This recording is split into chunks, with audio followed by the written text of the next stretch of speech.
Eu quero endossar o que o Café acabou de dizer. Hoje é um dia muito bonito, um sol maravilhoso. Eu sempre lembro na Igreja Jardim Botânico, às manhãs de domingo, que todo novo dia traz uma mensagem preciosa. As misericórdias do Senhor são a causa de não sermos consumidos. Elas se renovam a cada manhã. Então, que o Senhor nos dê sempre um coração grato e um profundo contentamento, porque a vida é um dom, é uma concessão da graça. É muito bom viver, e viver com propósito, viver para o Senhor que nos fez para Ele. Ontem, em algum momento, algumas pessoas falaram comigo sobre essa questão da catequese dos filhos. Fiz uma menção sobre aquela experiência dolorosa do médico com quem eu tive contato, uma experiência lá no Rio. E eu queria dar uma palavra a vocês antes de ler o texto que será objeto da nossa reflexão. Os filhos são dádivas de Deus a nós. Eu sou pai de um rapaz de 20 anos de idade, estudante, o Leonardo, e desde o seu nascimento, eu e Cláudia, minha esposa, nós temos buscado fazer esse trabalho de pastorear o coração dele, de ajudá-lo a conhecer ao Senhor e progredir na jornada cristã. Ele já foi batizado, está integrado à vida da igreja. Eu sei que é um grande desafio pastorear os filhos, cumprir esse papel no ambiente do lar. A igreja é auxiliar dos pais. Diante de Deus, o dever primário é sempre da família. Não é? Nem sempre a gente tem o pai e a mãe firmados no Evangelho. Por vezes os lares são mistos. E a história da igreja está repleta de histórias assim. Por exemplo, Timóteo, né? Até onde nós sabemos, muito provavelmente o pai dele era pagão, mas a sua mãe Eunice e a sua avó Lloyd o catequizaram desde a mais tenra infância nas Sagradas Letras. Então é um grande desafio. E a igreja é um braço auxiliar. Então a igreja tem esses recursos todos. Lá no Jardim Botânico, as famílias participam do culto público.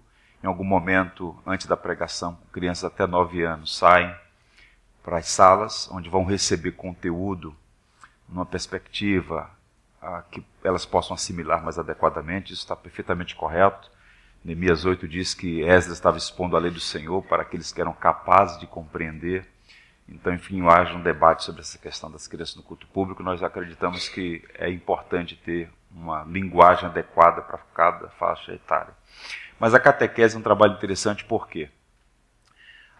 Que é um sistema de perguntas e respostas a partir das quais as crianças, adolescentes, vão formando o seu edifício teológico, sua compreensão sobre as verdades expostas nas Escrituras. E é interessante que muitas igrejas, por algumas razões, abandonaram esse sistema, né? Que é um sistema testado e aprovado pelo tempo. E nós temos muitos bons documentos. Eu vi aqui o expressivo número de presbiterianos, né? O Catecismo Breve, o Catecismo Maior de Westminster.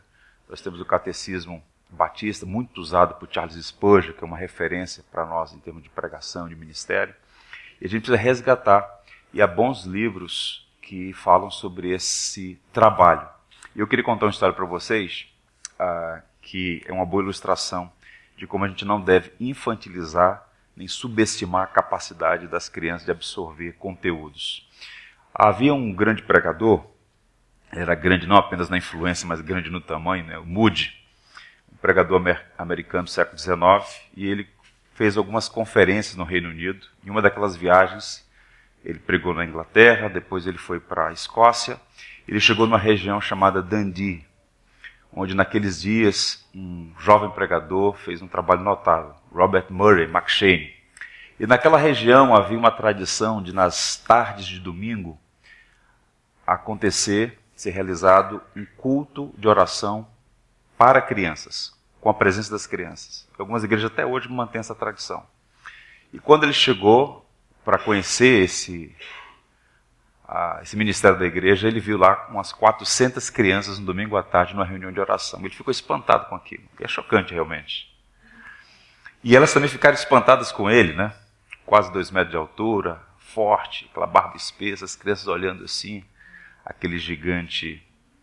Então ele, para quebrar o gelo, perguntou: bem, vocês estão numa sala de oração, isso é maravilhoso, orar é muito bom e tal, mas eu estou com algumas dúvidas, eu quero começar com algumas perguntas. Quantos de vocês sabem o que é oração?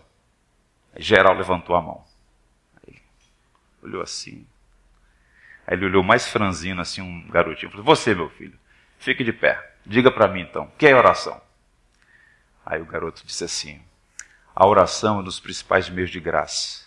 Nos dirigimos ao Pai pelos méritos do Filho, assistidos pelo Espírito Santo, crendo que apesar de nós, Ele nos ouve, porque sua bondade e suas misericórdias renovam-se a cada manhã. Aí o Moody olhou assim, deu aquela risada. Filho, agradeço a Deus ter nascido na Escócia. As crianças aprendem. Elas aprendem outros idiomas, aprendem física, álgebra, matemática. Elas podem aprender boa teologia. A Pronobis vai lançar um livro até o final desse ano chamado Teologia para a Criança. Como promover o crescimento espiritual dos nossos filhos. Eu quero deixar esse encorajamento para vocês. Não subestimem a inteligência e a graça de Deus sobre a vida dos filhos. O Senhor há de fazer coisas maravilhosas neles e através deles. Amém? Quero convidá-los a abrir a Bíblia no livro de Hebreus, capítulo 1. Leremos os 4 primeiros versos.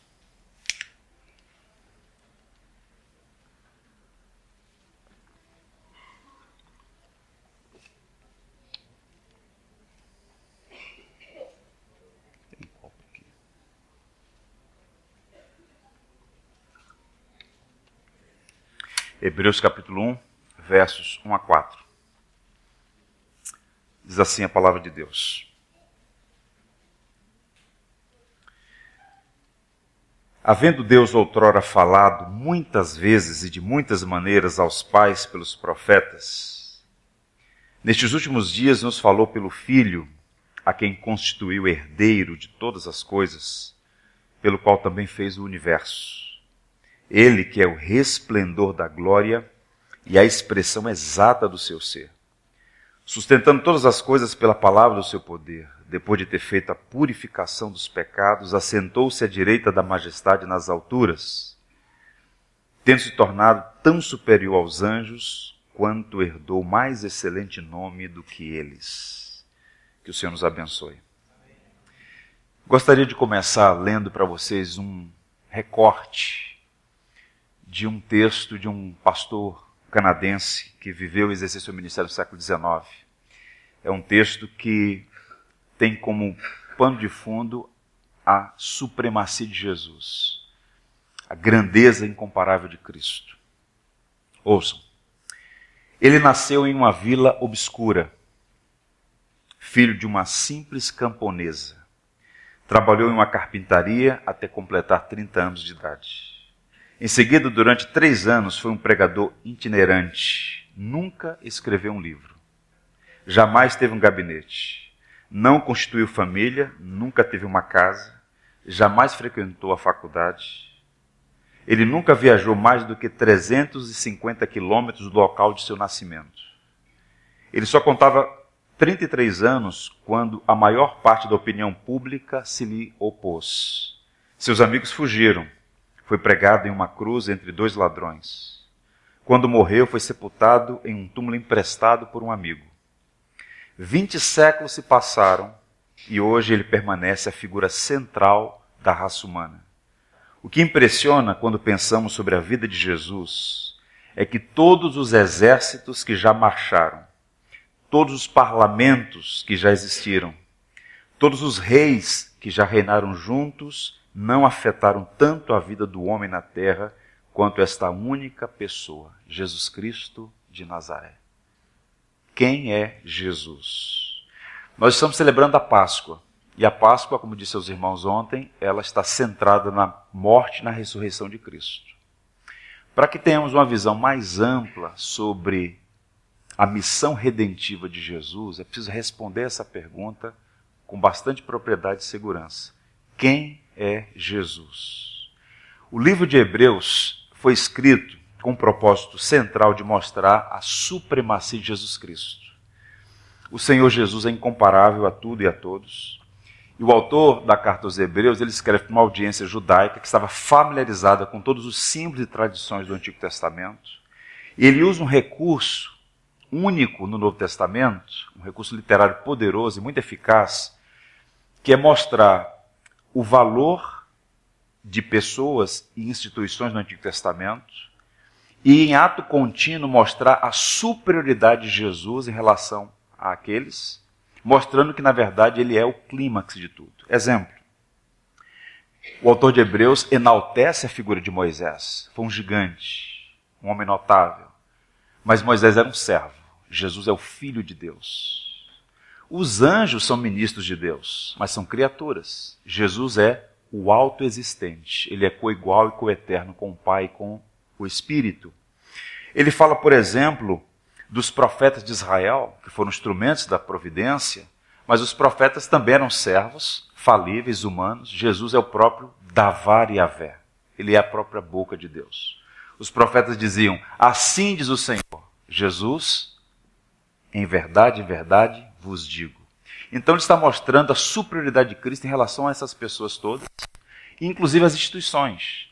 Todo aquele sistema no Antigo Testamento, o sistema levítico das ofertas, dos sacrifícios, de todos aqueles critérios altamente rigorosos que deveriam ser cumpridos para o culto no templo e tudo mais, apontavam para algo maior. Aqueles sacrifícios, aquele sistema todo, os sacerdotes todos, tinham um caráter temporário, um caráter pedagógico, até chegar o auge, o clímax, que é o próprio Cristo. Então ele está trabalhando essas categorias todas em toda a carta, até o capítulo 11, quando ele vai mostrar uma sessão mais prática e as implicações do Evangelho na vida da igreja e tudo mais, dando palavras de encorajamento. Essa sessão que eu li, a perícope, a introdução à carta ou ao livro de Hebreus, é preciosa porque, se vocês observarem, ele não faz nenhuma saudação. É muito comum nas cartas antigas, a primeira coisa é uma saudação. Mas ele vai direto ao ponto. Ele está desejoso de apresentar aos seus leitores, aquela primeira audiência, quem é Jesus.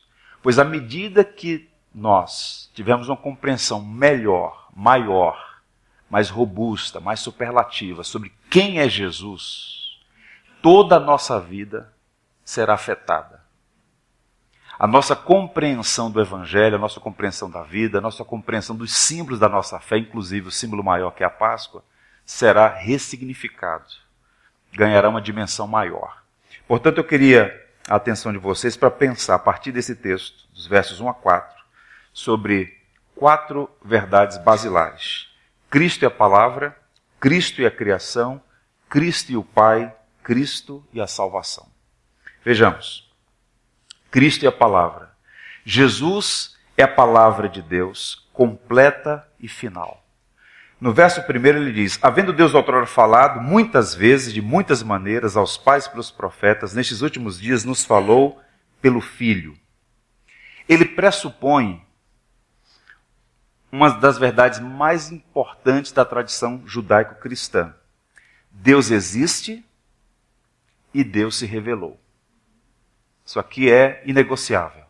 Para nós cristãos, Deus existe.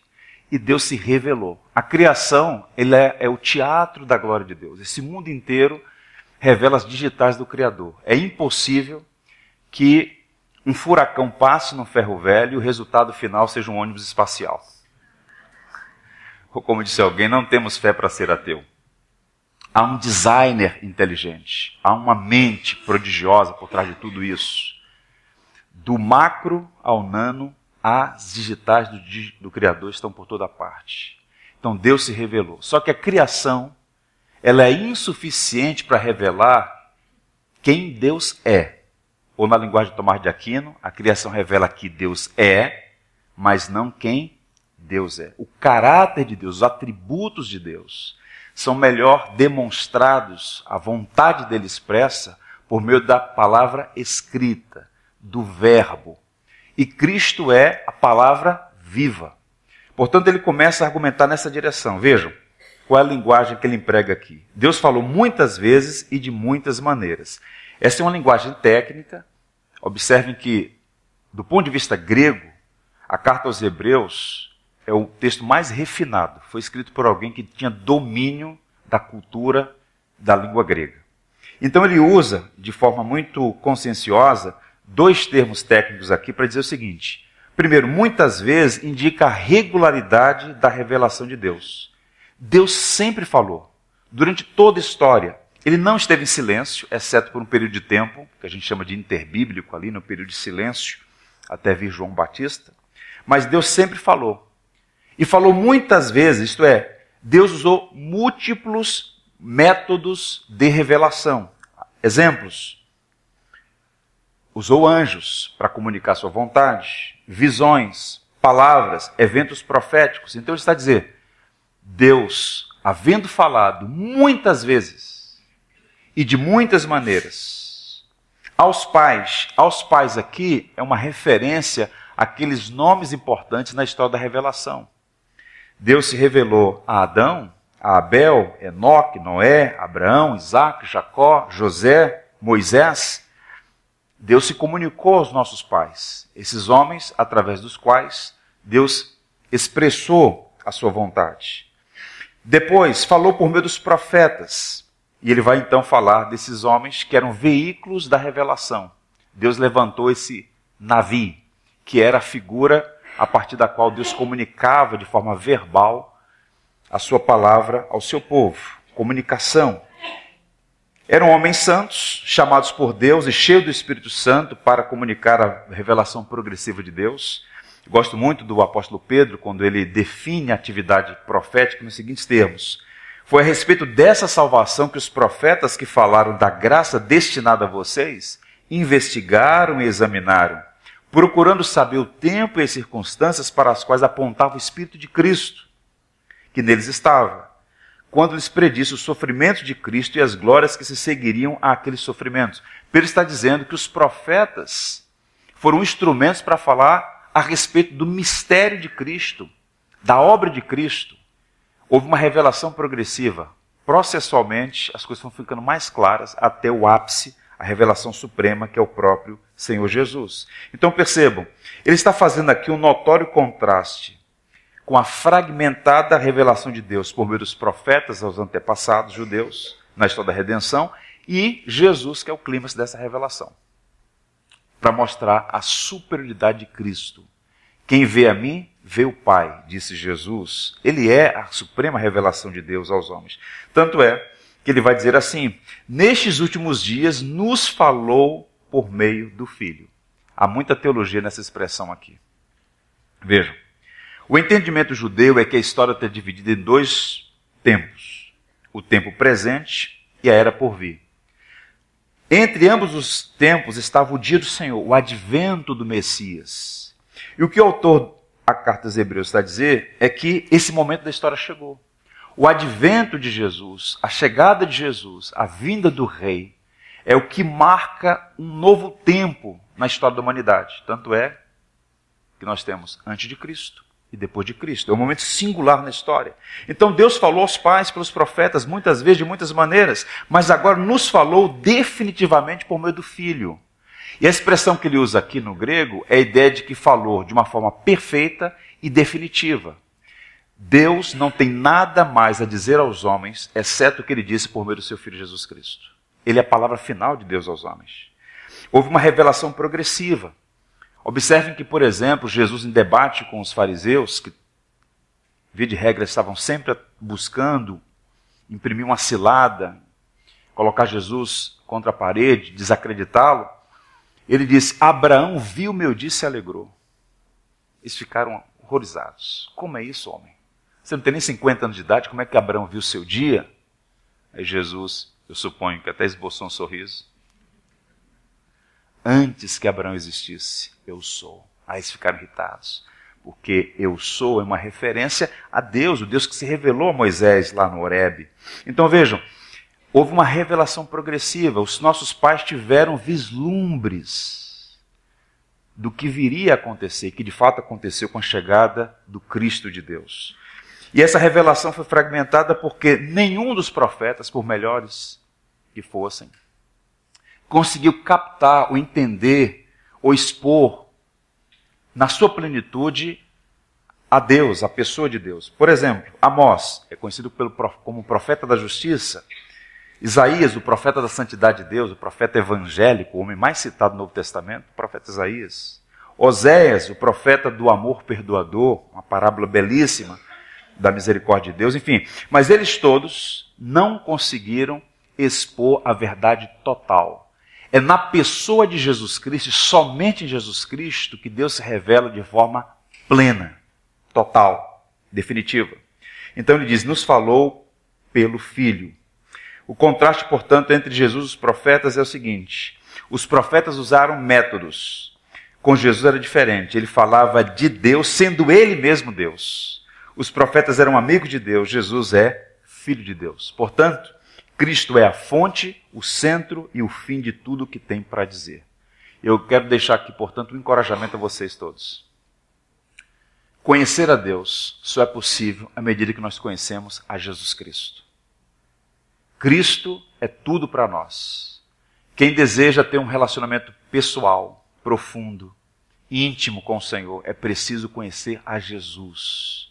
Ele é que nos trouxe de volta para Deus. Jesus Cristo não é uma tese, Jesus Cristo é uma pessoa com a qual nos relacionamos, através da qual estamos de volta à comunhão trinitária, e a gente precisa ter essa visão mais ampla sobre Jesus como fonte última da revelação de Deus. O que é que nós aprendemos aqui, para caminhar para o quarto ponto, que é o foco da nossa reflexão? 3 lições básicas. Todo pregador ou igreja que advoga ser portador de novas revelações são enganadores e blasfemos. Não importa o título, não importa a origem, não importa a igreja, não importa o tempo. Se está advogando novas revelações, são enganadores, são blasfemos. Cristo é a palavra final de Deus. Segundo, Jesus Cristo é a última, perfeita e definitiva palavra de Deus aos homens. Reitero isso aqui. Última, perfeita, definitiva. Terceiro, o conhecimento de Deus vem por meio de Cristo, que é a palavra viva. Por isso, Cristo é tão importante, tão central, tão essencial para a vida da igreja. A igreja é, necessariamente, o reflexo da sua compreensão sobre quem é Jesus Cristo. Uma igreja fica de pé ou cai, dependendo da posição de Cristo dentro dela. Se Cristo é Senhor, se Ele tem a supremacia, se Ele tem a primazia, se Ele é o centro, essa igreja vigorosa, ela floresce. É curioso esses fenômenos todos dos movimentos carismáticos no Brasil, que é um fenômeno que tem sido objeto de estudos no mundo inteiro, é que se fala muito do Espírito Santo, e nós somos aqueles que defendem a doutrina central da fé. Nós somos monoteístas trinitários, nós cremos no Deus Pai, Filho e Espírito, 3 pessoas distintas, um único ser. O Espírito Santo tem um papel na economia da Trindade. Agora vejam, a obra do Espírito é lançar luz sobre o Filho. Então o Espírito Santo opera de forma poderosa onde Cristo é anunciado. Uma igreja onde se fala muito do Espírito Santo e a obra de Cristo é posta de lado, fica sob suspeita a autenticidade da pregação, a autenticidade da ação do Espírito ali. Porque o Espírito busca, por assim dizer, um local onde Cristo é proclamado, porque a função dele é lançar luz sobre a obra de Jesus Cristo. Segundo ponto a destacar, Cristo é a criação. Ele é o herdeiro, o agente, o sustentador do universo criado. Observe ainda no verso 2, quando é dito assim: nestes últimos dias falou-nos por meio do Filho, a quem constituiu herdeiro de todas as coisas e por meio de quem fez o universo. Primeiro ele afirma que Jesus foi constituído herdeiro. Vejam, ele sempre foi herdeiro. Ele é o Filho, unigênito do Pai. O que está em foco aqui é a nomeação do Filho como herdeiro de todo o universo criado. O que muitos teólogos, como Bavinck, o maior teólogo holandês da história, sugere que aconteceu na ocasião da assunção de Jesus e sua coroação. Ele é entronizado como Senhor da criação. Então ele é constituído herdeiro. Ele se torna herdeiro do que já é seu por direito e o mais profundo, que ele vai expor aqui. Ele herda o que mesmo criou. Porque em Atos contínuo, em Atos subsequente, ele diz que ele é o agente da criação. A linguagem que ele emprega aí. Herdeiro de todas as coisas por meio de quem fez o universo. É impressionante isso. Jesus é o agente da criação. Vamos pensar um pouquinho sobre isso. Há um detalhe muito interessante aqui, que é o seguinte. A palavra que ele usa aqui para mundo não é a palavra comum naqueles dias para descrever a realidade física, esse mundo criado. Nós temos aqui nesse planeta, nesse vasto universo, muita beleza. Pois bem, mas a palavra que ele emprega aqui é para os múltiplos mundos. Ou na linguagem do apóstolo Paulo, as coisas visíveis e as invisíveis. Em outras palavras, tudo que existe, que está diante dos nossos olhos, e aquilo que é metafísico, que vai para além da nossa capacidade de ver ou tocar, foram criadas por Jesus e para Jesus. Ou na linguagem de João, sem ele nada do que foi feito se fez. É impressionante ou não é? É impressionante. Todas as coisas vai além do mundo e inclui o universo e o mundo por vir. João diz assim: todas as coisas foram feitas por intermédio dele, sem ele nada do que foi feito se fez. Nos últimos anos, nas últimas décadas, a astronomia avançou substancialmente. É impressionante os satélites em órbita, as pesquisas, os avanços, impressionante. Quem já teve a oportunidade, por exemplo, de visitar Cabo Canaveral, fazer um tour numa das bases de lançamento de foguetes nos Estados Unidos, é uma coisa impressionante. As informações e como eles apresentam de forma tão espantada a vastidão desse universo. Sabe-se, por exemplo, que na nossa Via Láctea, onde nós estamos, Sistema Solar, na Via Láctea, que é uma via média, não é nem grande, há 50 bilhões de planetas, 200 bilhões de estrelas, numa única galáxia, que não é a maior, não está nem entre as categorias de maiores. Já se sabe hoje, de forma documentada, que há mais estrelas no firmamento do que grãos de areia nas praias dos desertos do mundo. E a pergunta é: quem criou todas essas coisas? João diz: sem ele, nada do que foi feito se fez. Vejam como a gente precisa ter uma visão mais ampla do grande Deus. Não podemos apequenar a Cristo. E é um grande mistério. Eu fico, em alguma medida, até entristecido quando eu vejo o colapso e o empobrecimento do culto cristão e das festas cristãs. O Natal, por exemplo, como mencionei ontem. O Natal é a encarnação do Verbo, é o mistério mais profundo da história. Deus se tornando gente. Pensa um minutinho comigo aqui, acompanhe meu raciocínio. Aquela criancinha, deitada numa manjedoura no subúrbio do mundo, na minúscula Belém, balançando as duas perninhas, é o ser através do qual todas as coisas foram criadas. Sem ele, nada do que foi feito se fez. É um grande mistério. Esse é Cristo. Esse é o nosso Salvador. Ele, suficiente em si mesmo, não precisando de nada ou de ninguém, humilhou-se, tomando a forma humana, submetendo-se às paixões humanas, no sentido de as limitações de um corpo humano. A fonte teve sede, aquele que é o pão teve fome, aquele que é o autor da vida experimentou a própria morte, por amor a nós. A compreensão dessas verdades aquece o nosso coração e ressignifica a nossa vida.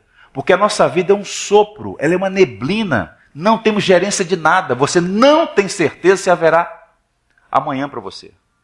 Portanto, todo dia é dia de viver por Cristo e para Cristo, aquele que criou todas as coisas, exibiu a glória do seu poder em todas as coisas, e na plenitude dos tempos se fez gente para nos trazer de volta para Ele. É maravilhoso pensar nisso. O Sol está a 150 milhões de quilômetros da Terra. 150 milhões de quilômetros da Terra. Os raios estão aqui, iluminando de forma tão bonita. Mas o Sol está a 150 milhões de quilômetros daqui, é uma coisa impressionante. E o Sol, o combustível do Sol é hidrogênio.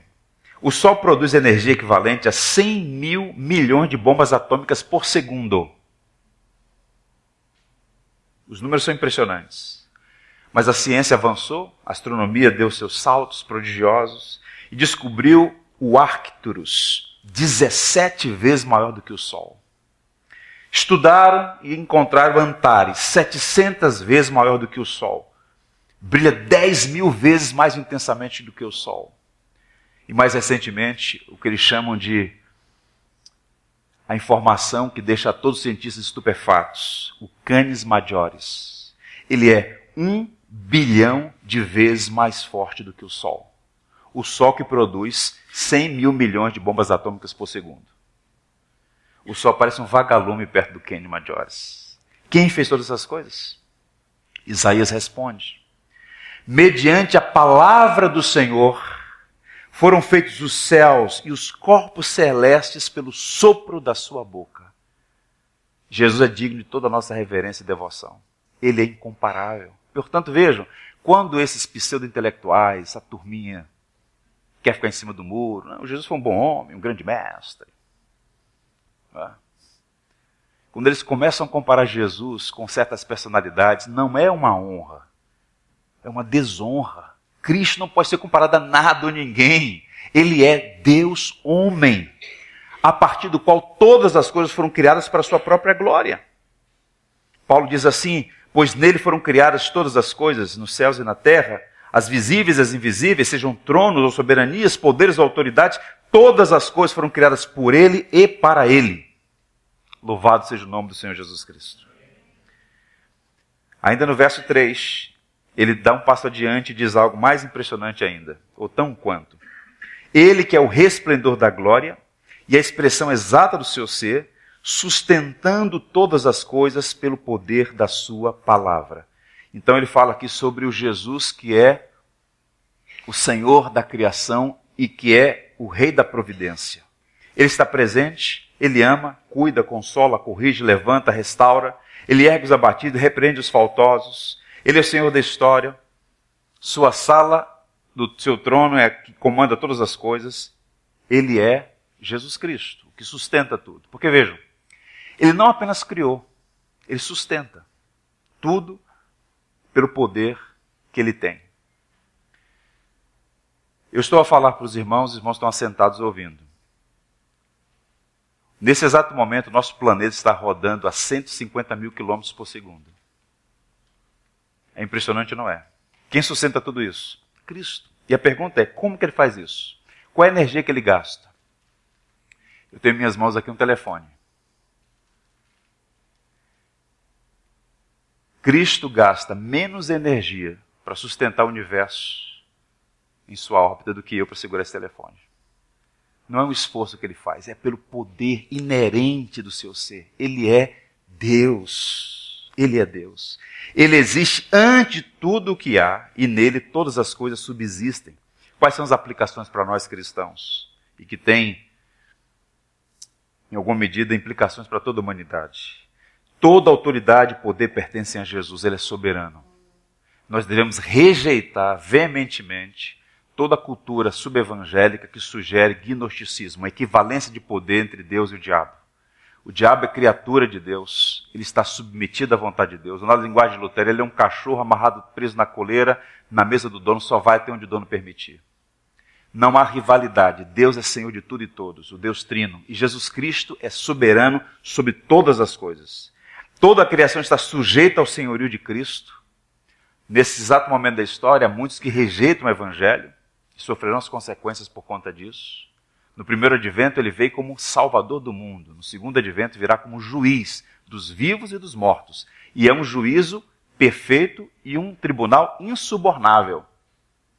Porque ele não vê apenas os autos. Ele vê o coração dos homens. Ele nunca falha no seu juízo. E todo o universo, portanto, deve adoração a Jesus Cristo, porque ele é Deus. Toda a criação deve adoração ao Senhor. Todo ser que respira, louve ao Senhor. Toda a criação. Seja os animais do campo, os lírios do campo, seja homens e mulheres, anjos, todos devem adoração ao Senhor Jesus Cristo. Avançando, Cristo e o Pai. Ele irradia a glória de Deus, pois é idêntico em natureza e essência. O autor de Hebreus entra num tema aqui, que na teologia a gente chama de o mistério trinitário. Essa é a principal doutrina do cristianismo. Percebam.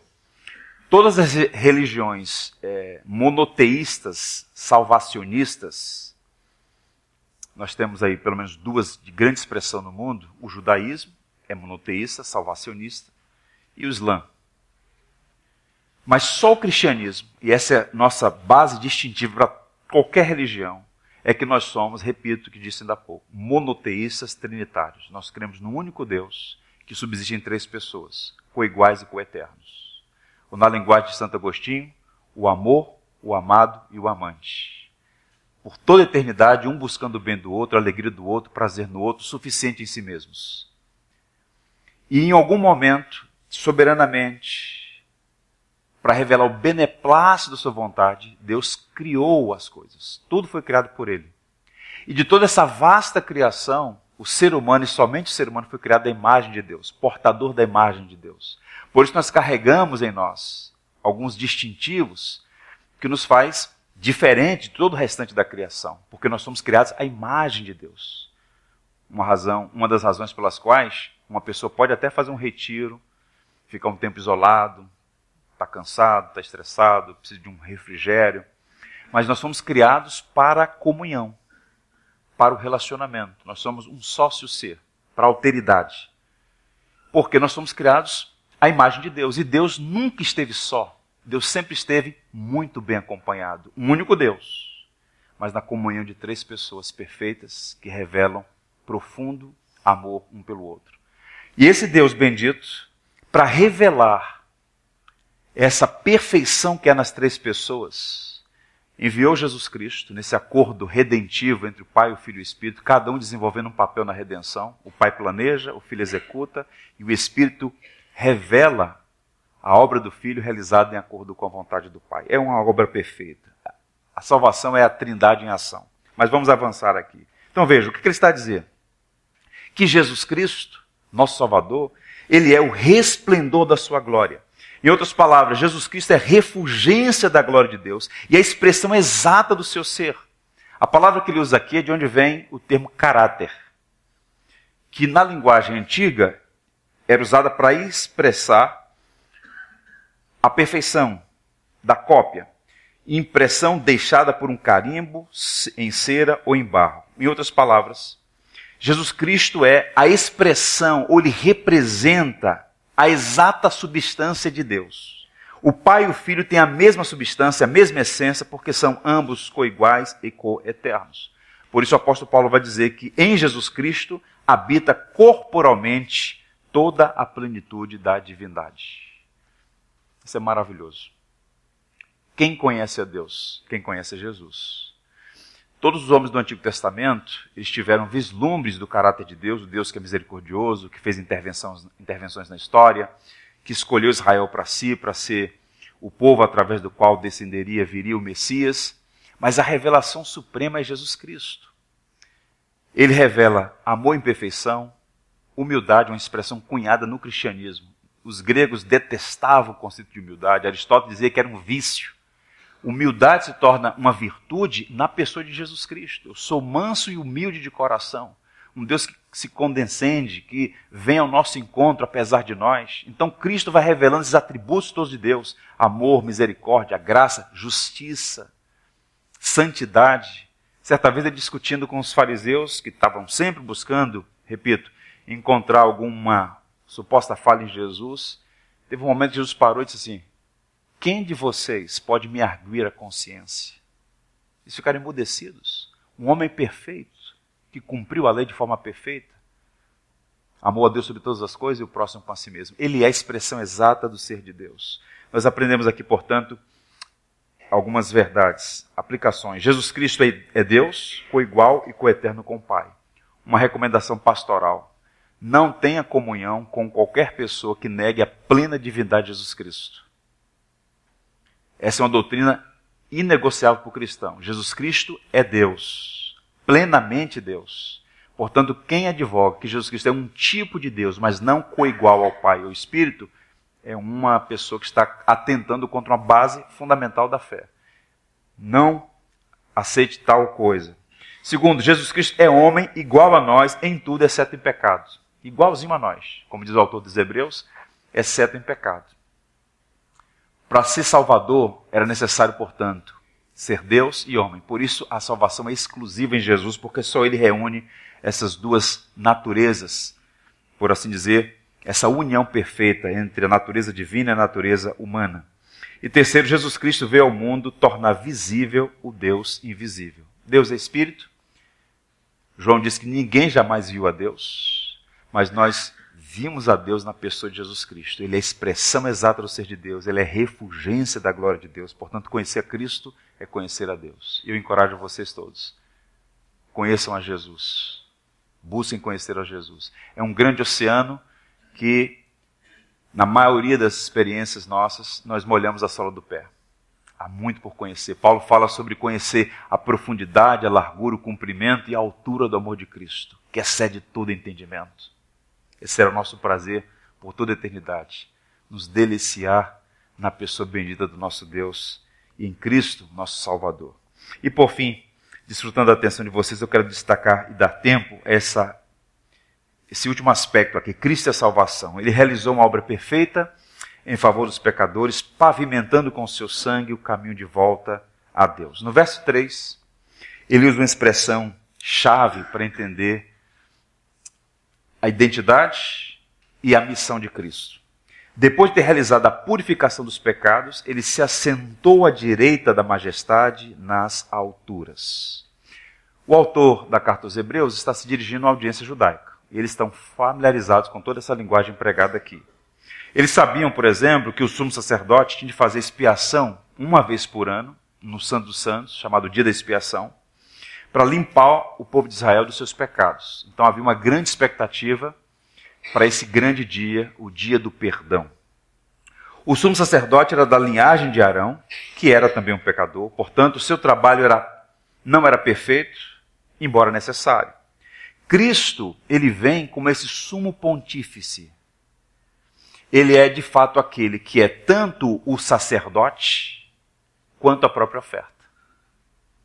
Arão apresentava uma oferta e ele era limitado, porque ele oferecia primeiro pelos seus próprios pecados e depois pelos pecados do povo de Israel. Jesus Cristo é o perfeito sumo sacerdote e ele é a perfeita oferta. Então ele cumpre muito bem esses três ofícios, de profeta, sacerdote e rei. As três figuras de autoridade na história de Israel.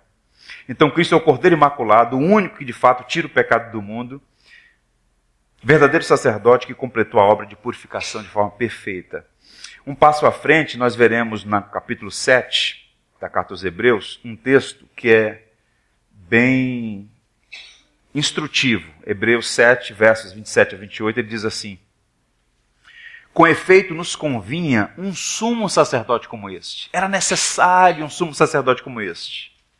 E ele passa a qualificar: santo, imaculado, sem mácula, separado dos pecadores e feito mais alto do que os céus, que não tem necessidade, como os sumos sacerdotes, de oferecer todos os dias sacrifícios, primeiro por seus próprios pecados, depois pelos do povo, porque fez isto uma vez por todas, quando a si mesmo se ofereceu.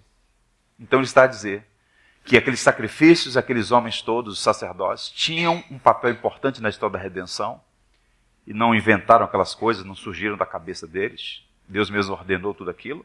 Mas agora chegou o ápice. A majestade, o rei veio e ele mesmo se apresenta como essa oferta. Ele é o sumo sacerdote e ao mesmo tempo a oferta perfeita. Aprendemos, portanto, que Jesus é superior aos profetas, pois estes eram servos. Jesus é o Filho de Deus. Ele é superior aos sacerdotes, porque estes eram pecadores e fizeram um trabalho imperfeito. Jesus Cristo é de fato o Cordeiro de Deus que tira o pecado do mundo. Só Ele nos habilita no caminho de volta para Deus. No Novo Testamento, em particular nos Evangelhos, nós temos uma coletânea de 7 frases de Jesus ditas na cruz. E na história da igreja nós temos belíssimas exposições. Atanásio fez uma exposição belíssima sobre isso, John Knox, Charles Spurgeon, um presbiteriano muito capaz, chamado James Montgomery Boyce. As declarações de Cristo na cruz são 7, belíssimas. A 4ª é a mais densa e profunda. Diz assim, Mateus 27, e houve trevas sobre a terra do meio-dia às 3 horas da tarde. Por volta das 3 horas da tarde, Jesus bradou em alta voz: Eloi, Eloi, lama sabachthani. Que significa: meu Deus, por que me abandonaste? Das declarações de Cristo, esta é a mais profunda. Estudiosos dizem que a coisa mais terrível na crucificação eram os gritos de desespero das vítimas. As pessoas crucificadas eram algo indescritivelmente doloroso. por lei, um cidadão romano não podia ser crucificado. Sêneca, que foi um estudioso desse assunto, na cultura romana, dizia que era sadismo legalizado. Tanto é que, num ato de misericórdia, para matar mais rapidamente o crucificado, os soldados romanos, por vezes, quebravam as pernas para que o indivíduo morresse asfixiado. Tamanha dor. Só que eles não eram crucificados e ficavam em silêncio. Eles gritavam de desespero, intervalando ali desmaios e lucidez, gritos de desespero até morrer. Mas o grito de Jesus não foi de dor, nem de raiva e muito menos de desespero, embora ele estivesse sofrendo muito do ponto de vista físico, depois de uma noite de intensa pressão emocional, de tortura nos moldes empregados pelas legiões romanas. Mas o grito de Jesus foi de alguém abandonado por Deus. E aqui nós entramos no coração da razão pela qual Cristo verte o seu sangue na cruz. Jesus Cristo está, na linguagem dos profetas, bebendo a taça da ira. Os profetas usaram uma linguagem simbólica para dizer que Deus acumula numa taça os pecados da humanidade. Em algum momento, aquilo derrama. É a ira de Deus, a indignação de Deus contra a maldade humana. E essa é outra doutrina que a gente precisa recuperar, resgatar. A doutrina da ira de Deus. Ira de Deus não é explosão emocional, não é Deus perdendo as estribeiras. Nós ficamos irados pecaminosamente. Basta pegar um trânsito complicado e você já vai revelar um pouquinho no seu coração. Não é? Mas a ira de Deus não é explosão emocional. A ira de Deus é uma santa e justa indignação diante do mal. Seus olhos são tão puros que não pode contemplar o mal passivamente. Então, o que acontece naquela cruz é que Jesus Cristo está bebendo o cálice da ira de Deus, que você deveria beber, que você deveria sorver cada gota. Você é o pecador, você é o transgressor da lei. Nós todos, eu e você. Razão pela qual no Getsemane, naquela região de Jerusalém, no Monte das Oliveiras, quando ele ora por 3 vezes, Pai, se possível, passa de mim este cálice. Que cálice é esse? A ira de Deus. E naquele momento, às 3 da tarde, daquela sexta-feira, bendita sexta-feira, Cristo está então dando a própria vida em nosso lugar. E pela primeira e única vez, ele está abandonado. É um mistério profundo da teologia cristã. O Pai Santo contempla em Jesus Cristo os nossos pecados. E então Jesus sente a opressão de estar abandonado por aquele por quem em toda a eternidade desenvolveu um relacionamento perfeito de profundo amor e alegria. E ele então grita, Deus meu, por que me desamparas? Ele está citando o Salmo.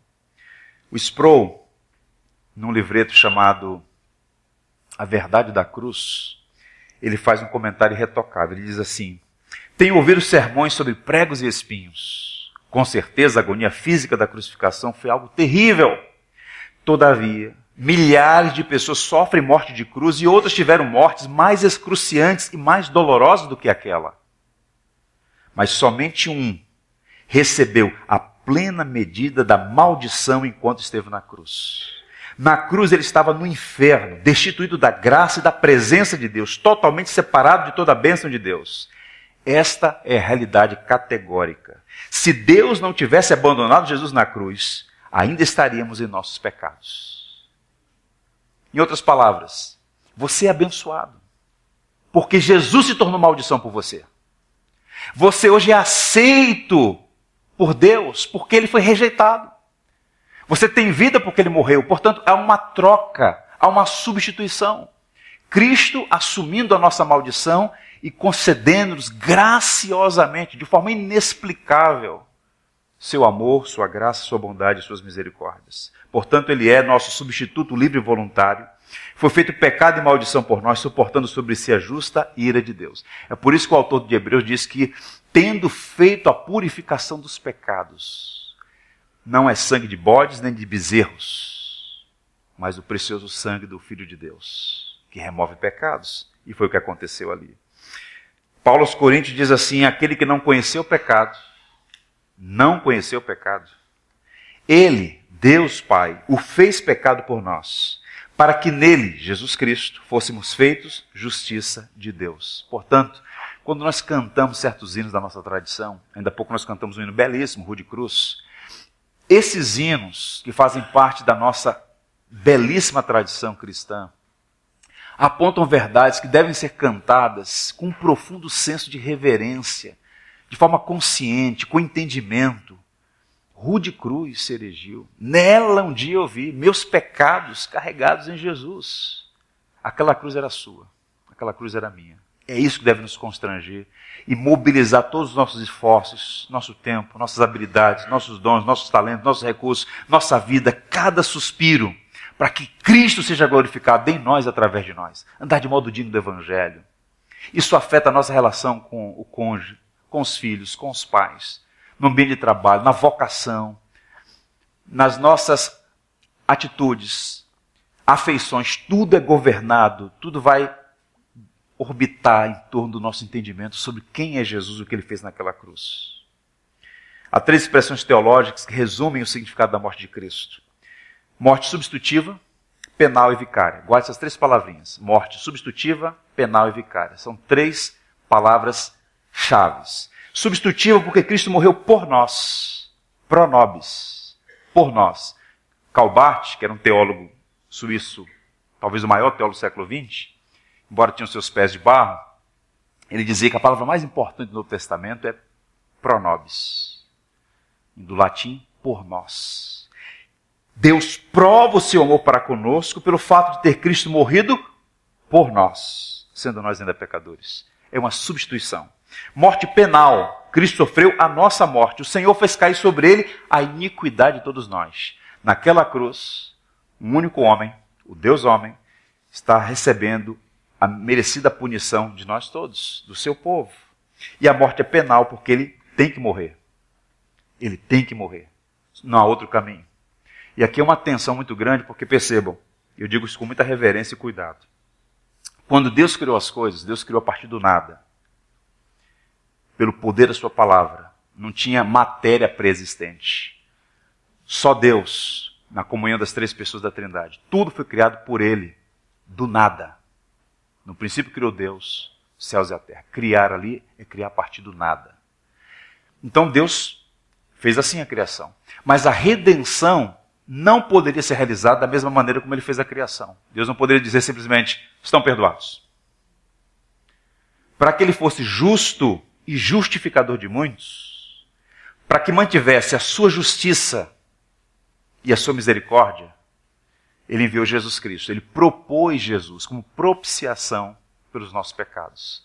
O justo pagando pelos injustos. Por isso Cristo é nosso representante federal. Se em Adão todos morreram, em Cristo Jesus, no novo Adão, nós temos agora reconciliação pela perfeita obra de Jesus Cristo. Louvado seja Jesus, perfeito Salvador. Houve um missionário no Brasil chamado Salomão Ginsburg, um judeu polonês convertido à fé cristã, serviu muito aqui na nossa pátria, foi um dos pioneiros da obra batista no Brasil, escreveu vários hinos, inclusive ele escreveu ou reuniu, editou a primeira coletânea de hinos, o cantor cristão, 16 hinos. E o hino 7 do cantor cristão chama-se Maravilhas Divinas. É uma estrofe que ele captou bem essa obra redentiva quando ele diz assim: no céu, na terra, que maravilhas. Ele deve ter ficado encantado com as belezas do Brasil, especialmente do Rio de Janeiro. Vai operando o poder do Senhor. Mas seu amor aos homens perdidos das maravilhas é sempre a maior. Há muita maravilha nesse mundo, gente. Nesse mundo diverso, belíssimo. Mas nada se compara ao amor de Deus por pecadores. É constrangedor. Porque a nossa regra é de filho de Adão. Me tratou bem? Vou te dar uma moral também. Pisa no meu calo para ver o que vai acontecer. Mas o constrangimento é que Deus amou a cada um de nós, apesar de nós. Ele é aquela figura da parábola do filho pródigo, na verdade, a parábola do Deus pródigo. O pai que tinha 2 filhos. Os 2 estavam perdidos. Um perdido na igreja e um perdido fora da igreja. O que foi para fora estava iludido com o país distante. Eu vou viver uma vida boa lá fora. Quero uma herança. Pedir a herança de um pai vivo é pedir a morte do pai. Ele vai, se derrota, se arrebenta, passou necessidade, volta, e o pai estava na varanda da graça esperando ele. Avistou de longe, correu, abraçou, beijou, traga a melhor roupa, coloca o anel, a sandália. Quando o filho mais velho chega e vê aquela bagunça santa, aquela festa, o que está acontecendo aí? Teu irmão mais novo voltou e teu pai deu uma festa. É impossível, não é possível. Se recusou a entrar. E o pai vai ao encontro deles: meu filho, o que está acontecendo? Esse teu filho gastou tudo na boemia. E o Senhor o recebe assim. Eu trabalho há anos como escravo. O Senhor nunca me deu nem um cabritinho para celebrar com meus amigos. E o pai olha para ele: meu filho, tudo que é meu é teu. Mas teu irmão estava perdido e foi encontrado. Estava morto e reviveu. É a parábola do Deus que ama sem fazer contas. Pois a medida do amor de Deus é amar sem medida. É constrangedor. Portanto, as verdades todas do Evangelho vão ampliando o nosso entendimento. Eu encerro dizendo o seguinte: Jesus é o profeta por meio do qual Deus falou. Ele é o Criador que fez o universo. Ele é o herdeiro de todas as coisas. Ele é o representante do ser de Deus. O sustentador de todas as coisas. O sacerdote que trouxe purificação pelos nossos pecados. O rei que se assentou no lugar de honra. Porque o texto diz que ele está assentado à direita da majestade nas alturas. Cristo reina. E esse é o melhor comentário político da história. Cristo reina sobre tudo e sobre todos. E um dia ele voltará. Todo joelho se dobrará, toda língua confessará que Jesus Cristo é o Senhor, para a glória de Deus Pai. De Deus Pai. Que assim seja. Há uma história do Paul Washer que eu queria compartilhar com vocês. Minha última fala. Paul Washer é um pregador que ganhou bastante visibilidade por conta de alguns vídeos que circularam na internet. Você pode gostar dele ou não, mas o fato objetivo é que a providência o tem usado para encorajar muitos a amar o Senhor e a devotar sua vida à causa do Evangelho. Uma vez perguntaram ao Paul Washer a razão pela qual ele pregava do jeito que prega. Por que você prega assim, com tanto entusiasmo, às vezes com tanta dureza, às vezes você se emociona no púlpito, a ponto de não conseguir nem concluir o sermão, entrar e chorar? Ele contou uma história que está documentada. Ele disse assim: eu vou contar a vocês a razão. Um dia eu acordei e eu senti algo molhado no meu rosto. Quando eu me levantei, olhei no espelho e eu percebi que eu tinha adormecido sobre o próprio vômito. Depois de uma noite de excessos de drogas e álcool. E naquele banheiro fétido, imundo, eu vi um homem morto, miserável. E eu falei: Cristo, tem misericórdia de mim. Eu me senti o pior dos homens. E ali, naquele banheiro, eu fui alcançado pela misericórdia de Jesus. Ele me amou sabendo quem eu sou. Ele me amou sabendo o quão miserável eu sou. Portanto, eu vou viver todos os dias da minha vida por aquele que me amou e por mim quis morrer. É por essa razão que eu prego desse jeito, para que mais pessoas tenham conhecimento de Cristo.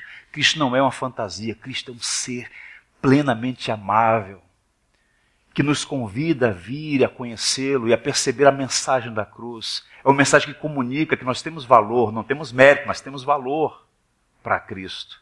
Razão pela qual Ele se dá por nós, para revelar sua misericórdia e amor e nos trazer de volta a comunhão que foi perdida por causa do pecado. Portanto, eu quero deixar essa palavra de encorajamento a você. Você está no Evangelho? Você é um crente de Jesus? Já passou por esse período do novo nascimento? Prossiga em conhecer o Senhor, amá-lo.